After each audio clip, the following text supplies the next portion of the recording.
Ovih dana u tijeku nam je sezonska sadnja cvijeća.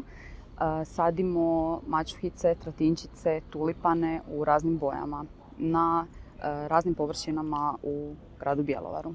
Trenutno smo na trgu Eugena Kvaternika u Centralnom parku gdje ćemo posaditi tulipane, tratinčice i krupne žute mačuhice na 2 gredice.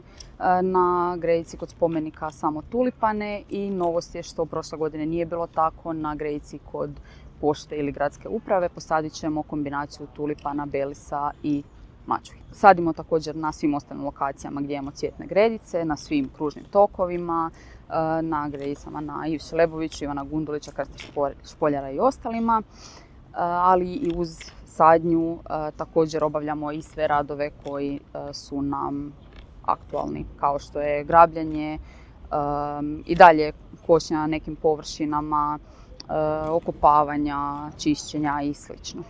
Ovom sadnjom mačuhica u raznim bojama doprinijet ćemo malo veselijoj toj sivoj tmurnoj zimi, a tratinčice i tulipani pokazat će svoju raskoš početkom proljeća i uveseliti nam uskršnje blagdane.